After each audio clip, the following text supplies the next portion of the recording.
दिल्ली में प्रदूषण का मामला अब अरविंद केजरीवाल के लिए सरदर्द बन गया है और सरदर्द भी ऐसा कि केजरीवाल झुंझला गए हैं। जैसे ही उनसे प्रदूषण को लेकर सवाल किया जाता है तो वो अपना आपा ही खो बैठते हैं। ज्यादा सवाल जवाब किए गए तो कह दिया कि प्रदूषण केवल दिल्ली या पंजाब में थोड़ी है। अरे अरे केजरीवाल जी, आप बिल्कुल ठीक कह रहे हैं, पूरा नॉर्थ इंडिया प्रदूषण का सामना कर रहा है, लेकिन बात कुछ ऐसी है ना कि दिल्ली के हालात कुछ ज्यादा ही खराब हैं। तो ऐसे में सवाल तो आप ही से पूछा जाएगा। तो अगर आपको यह राजनीति लग रही है तो कुछ किया तो जा सकता है नहीं।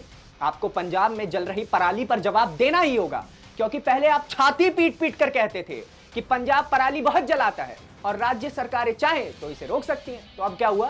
केजरीवाल जी, सत्ता भी आपकी है, पार्टी भी आपकी है, तो रोक लीजिए। संभाल नहीं पा रहे हैं, डर गए क्या? हाँ, डर ही गए हैं, तभी तो ऐसे कदम पीछे करने को आप तैयार हो गए हैं। और देखिए, बीजेपी को मौका मिला है ना, तो वो सवाल उठाएगी ही। भारतीय जनता पार्टी के नेता गौरव भाटिया ने दिल्ली के आम आदमी पार्टी सरकार और मुख्यमंत्री अरविंद केजरीवाल पर निशाना साधा और बीजेपी का ये सवाल और बीजेपी की ये बातें केजरीवाल को बहुत ज्यादा खल रही हैं। केजरीवाल इसे राजनीति बताने को तैयार है।